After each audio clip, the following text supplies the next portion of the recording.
دل والوں کی آنکھوں سے ایک دریا بہائے گا۔ اعوذ باللہ من الشیطان الرجیم، بسم اللہ الرحمن الرحیم۔ السلام علیکم۔ واقع کربلا کی معرفت سے کون انکار کر سکتا ہے؟ یہ نواسۂ رسول امام حسین اور ان کے اہل بیت کے ساتھ بدترین سانحہ ہے۔ یہ فقط عظمت و کردار کے ڈھب ہوتے ہیں، فیصلے جنگ کے تلوار سے کب ہوتے ہیں، جھوٹ تعداد میں کتنا ہی زیادہ کیوں نہ ہو، اہل حق ہوں تو 72 بھی غضب ہوتے ہیں۔ میں آپ کی میزبان بطول زہرا قائم ٹی وی کراچی اسٹیشن سے پروگرام ذکر کربلا فکر کربلا میں موجود ہوں۔ آج دوسری محرم کے حوالے سے مزید گفتگو کریں گے اور ہمارے ساتھ ذاکرہ اور مذہبی اسکالر اور بہترین شاعرہ موجود ہیں، جناب ڈاکٹر ثروت عسکری صاحبہ۔ السلام علیکم۔ وعلیکم السلام۔ تو آج دوسری محرم کے حوالے سے ہم آپ سے سوالات کریں گے۔ تو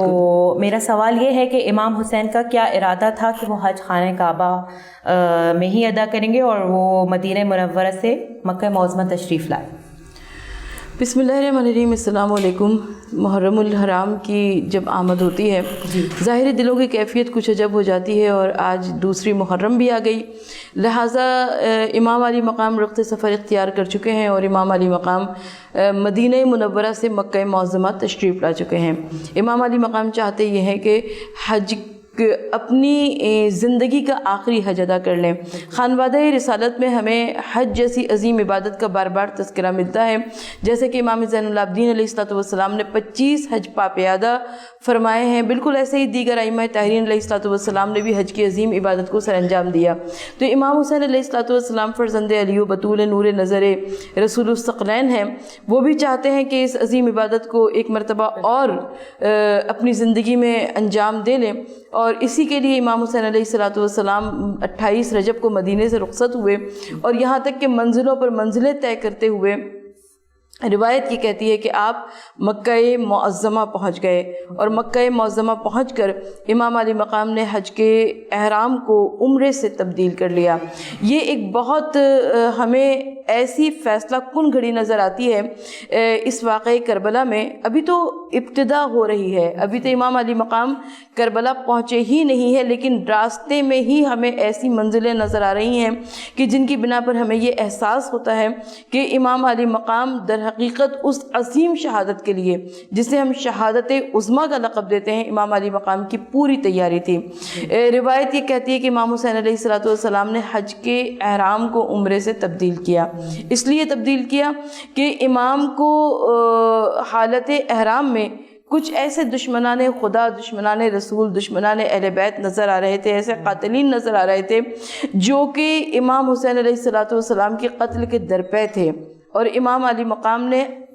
حرمت کعبہ کو بچانے کے لیے، خانہ کعبہ کی حرمت کو محفوظ رکھنے کے لیے حج کے احرام کو عمرے سے تبدیل کر لیا، اور یہاں تک کہ امام علی مقام خانہ کعبہ سے یعنی مکہ معظمہ سے بھی روانہ ہو گئے۔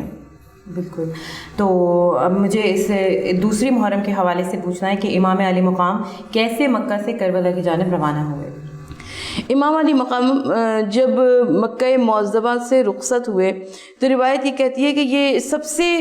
زیادہ اہم جو اس مقام پر ہمیں ایک نقطہ نظر آتا ہے، میں ضرور اس کا تذکرہ کرنا چاہوں گی، وہ ہے دعائے عرفہ۔ دعائے عرفہ ہمارے پاس ایک ایسا شاہکار ہے، وحدانیت کا شاہکار ہے، ایسا امام علی مقام کے خیالات کا مجموعہ ہے کہ جیسے محسوس یہ ہوتا ہے کہ کسی سلطانوں کے سلطان کی بارگاہ میں کوئی فقیر بے نوا، کوئی عاجز، کوئی لاچار کھڑے ہو کر گریہ و زاری کر رہا ہے اور اللہ سے اپنے دل کی باتیں کر رہا ہے، اللہ سے اپنی گفتگو کر رہا ہے۔ روایت یہ کہتی ہے کہ جب امام علی مقام نے حج کے احرام کو تبدیل کیا تھا تو یہ 8ویں ذی الحجہ تھی۔ 8ویں ذی الحجہ کو امام حسین علیہ السلام رخصت ہوئے ہیں خانہ کعبہ سے، مکہ معظمہ سے، اور آپ نے وہ راستہ اختیار کیا جو کہ عراق کی جانب جا رہا تھا اور عراق کی جانب روانہ ہوتے ہوئے دامن کوہ میں امام علی مقام موجود تھے اور وہاں پر آپ نے دعائے عرفہ کے عظیم جملات کو ادا کرنے شروع کیے۔ مجھے یقین ہے کہ امام حسین علیہ السلام کے ساتھ ان کا عظیم گھرانہ بھی موجود تھے، ان کے اعزہ بھی موجود تھے، ان کے رفقا بھی موجود تھے، ان کے گھر والے بھی موجود تھے، اور ان تمام کی موجودگی میں مجھے یقین ہے کہ امام علی مقام دعائے عرفہ کے جملوں کو پڑھتے جا رہے ہوں گے، تکرار کرتے جا رہے ہوں گے، اور پیچھے پیچھے امام علی مقام کے قافلے کے افراد بھی دعائے عرفہ کی تلاوت کر رہے ہوں گے۔ یہ دعائے عرفہ در حقیقت ہمیں بنیاد کربلا نظر آتی ہے۔ اس دعائے عرفہ میں امام حسین علیہ السلام نے در حقیقت مقصد شہادت کو واضح فرمایا ہے، اور وہ کون سی وجوہات تھیں کہ جن کی بنا پر امام علی مقام نے ترک وطن کیا اور ظاہر نانا کے دین کو بچانے کے لیے، حرمت کعبہ کو بچانے کے لیے، قرآن کو بچانے کے لیے، شریعت کو بچانے کے لیے، اسلام کو بچانے کے لیے امام حسین علیہ السلام۔ اچھا، میں یہاں پر ایک بات اور عرض کرنا چاہتی ہوں کہ دیکھیں بطول دنیا کا یہ طریقہ ہوتا ہے کہ جس کے آباء و اجداد کی جو چیز ہوتی ہے اس کو اس چیز سے بڑا پیار ہوتا ہے۔ کسی کے والدین کوئی پراپرٹی میں کوئی گھر چھوڑ دیتے ہیں، کوئی دکان، کوئی مکان، کوئی کارہائے نمایاں چھوڑ دیتے ہیں، تو جو لائق اولاد ہوتی ہے وہ یہ چاہتی ہے کہ اس کی حفاظت کی جائے، اس کی دیکھ بھال کی جائے۔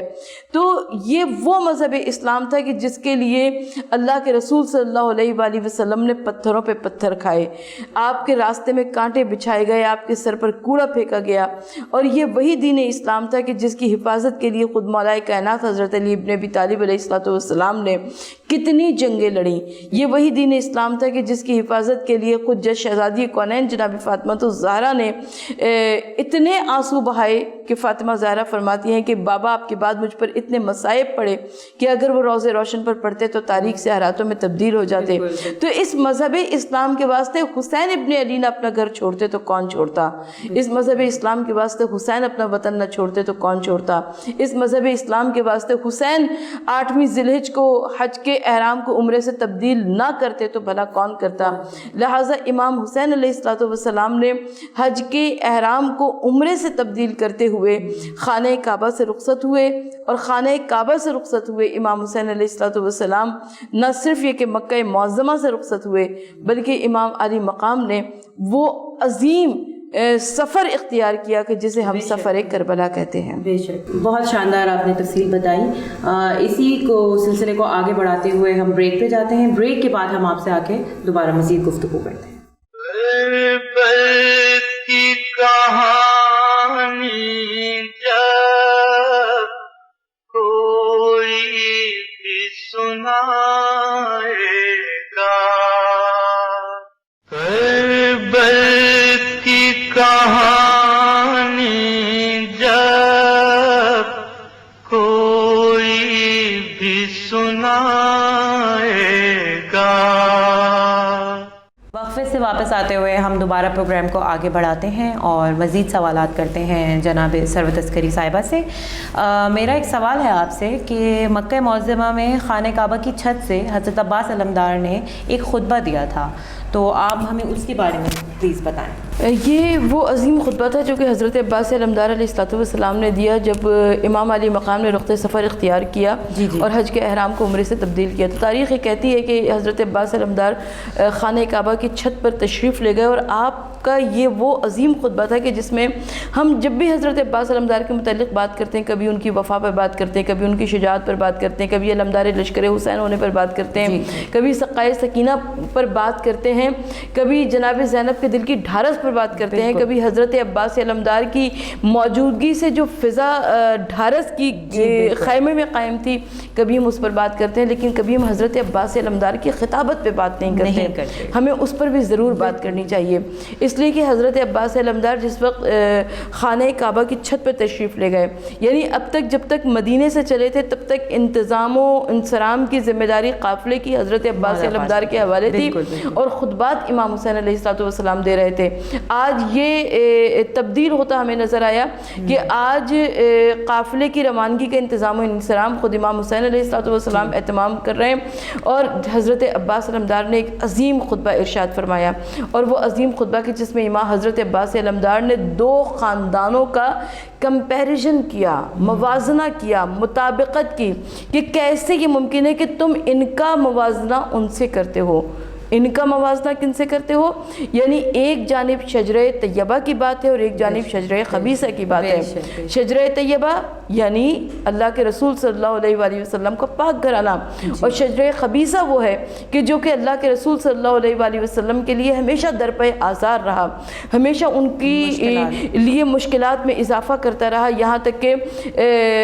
ہمیں تاریخ میں وہ جملے نظر آتے ہیں کہ بنو ہاشم کے لیے کوئی وحی نہیں آئی اور یہ حکومت حاصل کرنے کا ایک ڈھونگ تھا، ایک بہانہ تھا۔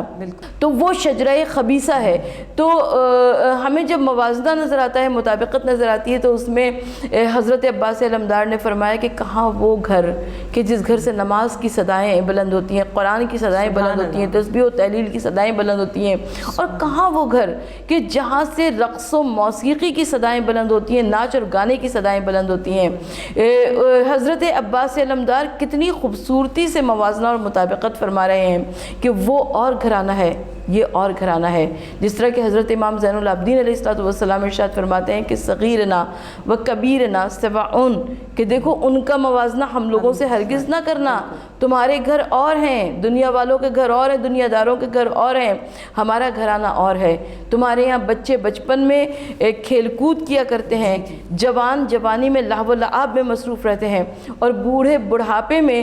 نماز روزہ کر کے آخرت کی تیاری کیا کرتے ہیں۔ لیکن ہمارا گھر وہ ہے کہ جہاں پر بچے سے لے کر بڑے تک سب کے سب قائم اللیل ہوتے ہیں، صائم النہار ہوتے ہیں۔ تو یہ وہ عظیم خطبہ ہے حضرت عباس علمدار کا جو کہ آج تک تاریخ میں موجود ہے، اور جو کہ حضرت عباس علمدار کی خطابت کا فصاحت اور بلاغت کا ایک عملی ثبوت ہے۔ سبحان اللہ، کیا شاندار آپ نے تفصیل بیان کی ہے۔ اور میں مزید آپ سے سوال کروں گی کہ امام حسین نے خانہ کعبہ سے رخصت کیسے اختیار کی؟ یہ بہت دل کو تڑپا دینے والا مقام ہے بطول، اس لیے کہ میرے اور آپ جیسے جب عام مسلمان جاتے ہیں اللہ کے گھر خانہ کعبہ جاتے ہیں حج کرنے کے لیے، عمرہ کرنے کے لیے، تو ان کی تمنا یہی ہوتی ہے کہ کوئی عبادت نہ رہ جائے، کوئی نماز نہ رہ جائے، کوئی دعا نہ رہ جائے۔ ہم آئے ہیں اللہ کے گھر پہ تو کم از کم جو کچھ کر سکتے ہیں میکسیمم وہ کر لیں۔ تو سوچئے تو صحیح کہ خود رسول کا نواسہ حسین، دین جن کے گھر میں آیا، قرآن جن کے گھر میں آئے، شریعت جن کے گھر میں آئی، احکام جن کے گھر میں آئے، مسائل اور وسائل جن کے گھر میں آئے، وہ حسین ابن علی جانتے ہیں کہ یہ آخری رخصت ہے، یہ آخری عبادت ہے۔ تو امام علی مقام کیا حج مکمل نہ کرنا چاہتے ہوں گے، لیکن حرمت کعبہ کو بچانے کے لیے امام حسین علیہ السلام نے حج کے احرام کو عمرے سے تبدیل کیا۔ مجھے یقین ہے کہ جب آخری طواف کعبہ کے لیے حسین علیہ السلام آئے ہوں گے اور جس وقت طواف کعبہ کر رہے ہوں گے، اللہ کے گھر خانہ کعبہ پر نظر پڑ رہی ہوگی، تو امام علی مقام کے دل میں خیال آ رہا ہوگا کہ اے اللہ کے نبی حضرت ابراہیم علیہ السلام، آپ جب اینٹوں پر اینٹیں رکھ رہے تھے تو آپ دعائیں کر رہے تھے کہ ربنا انی اسکنت من ذریتی، پروردگار میری اولاد کو، میری ذریت کو اس خانہ کعبہ میں قیام پذیر کر دے۔ اور آج میں آپ کا فرزند کس عالم غربت میں خانہ کعبہ سے رخصت ہو رہا ہوں۔ اور اس کے بعد امام حسین علیہ السلام نے 7 چکر طواف کعبہ کرنے کے بعد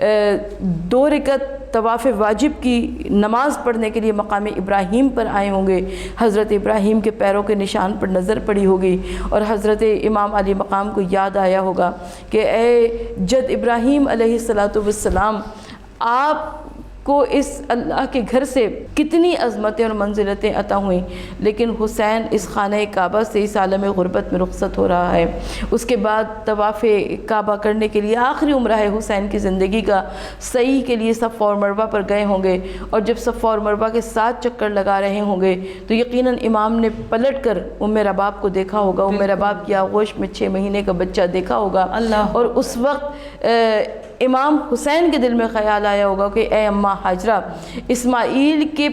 ایڑیاں رگڑنے پر چشمہ زمزم جاری ہو گیا، ہائے۔ لیکن میرا علی اصغر مقتل کربلا میں پیاسا ذبح کر دیا جائے گا۔ یقیناً کربلا سے امام حسین کی رخصت بڑی قیامت کی رخصت ہے، اور منزلوں پر منزلیں طے کرتے ہوئے امام حسین علیہ السلام عازم کربلا ہیں، عازم عراق ہیں، کربلا کی جانب پہنچ رہے ہیں۔ میں یہاں پر اور کیا کہوں کہ سوائے اس کے کہ جب امام حسین علیہ السلام راستے میں ہیں کہ ایک مرتبہ کسی نے کہا کہ السلام علیکہ یا حسین بن علی، امام حسین علیہ السلام رک گئے، کس نے سلام کیا؟ معلوم یہ ہوا کہ اسیر کوفہ حضرت مسلم نے سلام کیا ہے، اور امام حسین علیہ السلام نے بس اسی منزل پر رقیہ کو بلایا اور رقیہ کو گود میں بٹھایا، سینے سے لگایا اور کہا کہ زینب جو گوشوارے لے کر آئی تھیں وہ گوشوارے دے دو مجھے، اور جناب زینب کبریٰ نے وہ گوہر پہنائے۔ سامنے 4 برس کی بچی سکینہ کھڑی دیکھ رہی ہے، اور سکینہ کہہ تو سکتی ہے کہ جب بابا مارا جائے، بچہ یتیم ہو، تو اس کے رخساروں پر اس کو کانوں میں گوہر پہنائے جاتے ہیں، مگر سکینہ کے پیش نظر کربلا تھی۔ حسین کو کربلا یاد ہے کہ جب سکینہ یتیم ہو گئی تو کانوں میں گوہر پہنائے نہیں جائیں گے بلکہ کانوں سے گوہر چھینے جائیں گے، رخساروں پر تماچے مارے جائیں گے، پشت پر تازیانے مارے جائیں گے۔ کربل کی کہانی جب کوئی بھی سنائے گا، دل والوں کی آنکھوں سے ایک دریا بہائے گا۔